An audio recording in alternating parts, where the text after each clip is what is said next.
Vous savez, mon pays, le Sénégal, a accueilli le peuple d'Haïti au tremblement de terre. Nous sommes le même peuple, nous sommes tous des Noirs et nous sommes fiers d'être ce que nous sommes. Mes chers frères, peuple d'Haïti, lançons ce message à la maudite communauté internationale qui commande des meurtres, qui commande des assassinats. Ils vont assassiner le peuple d'Afrique, mais le peuple d'Afrique naîtra de ses cendres. Vive l'Afrique, vive le peuple haïtien. Et je vais terminer sur ça, mes frères haïtiens. Sachez que, à travers le Sénégal, à travers toute l'Afrique dans son ensemble, nous sommes et nous resterons tous des Jovenel Moïse.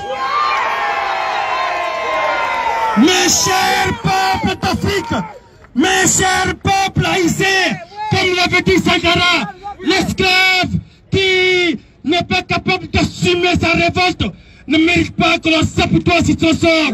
Cet esclave répondra seul de son malheur si se fait l'illusion sur la connaissance suspecte d'un maître qui prétend le franchir. Seule la lutte libère, libérer le peuple africain et la lutte continue.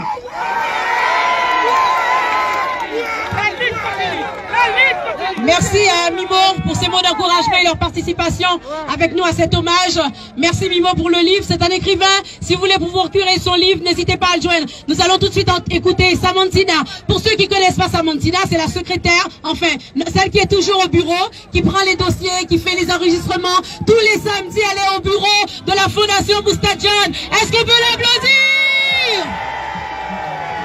C'est la star de la Fondation Moustadjane.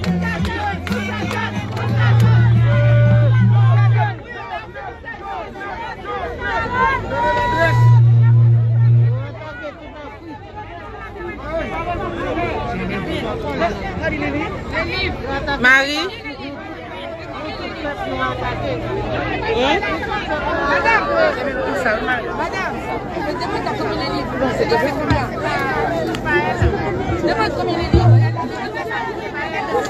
Bonsoir tout le monde.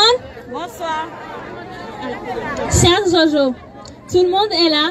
Nous sommes là pour te dire un adieu et te rendre un dernier hommage, et ta disparition nous rappelle, comme une évidence, que nous sommes finalement bien plus quelque chose qu'il faut profiter de chaque seconde, de chaque minute ici-bas. De ces hauts dieux d'histoire, universels témoins, des grands combats de la liberté qui ont inspiré le plus grand nombre. Toi, héritière de Toussaint Louverture et digne fils de Jean-Jacques Dessalines, qui est entré par ta bravoure dans notre histoire, dans nos vies et nos cœurs.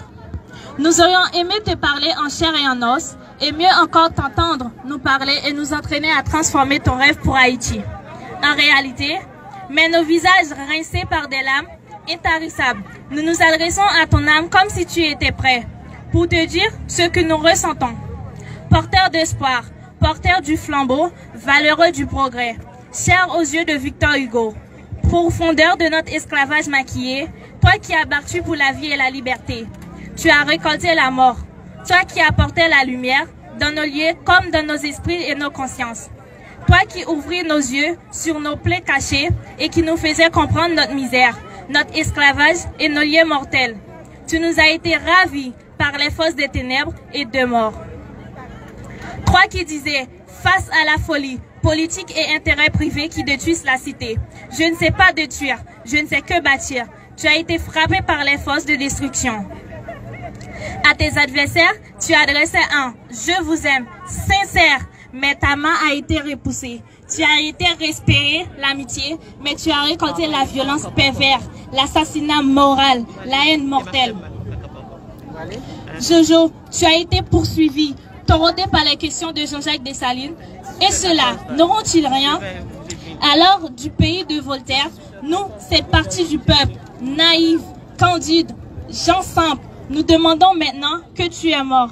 Est-ce qu'il nous faut renoncer à l'optimisme, renoncer à l'espoir? Tu nous as été ravis, alors qui maintenant va s'intéresser au sang?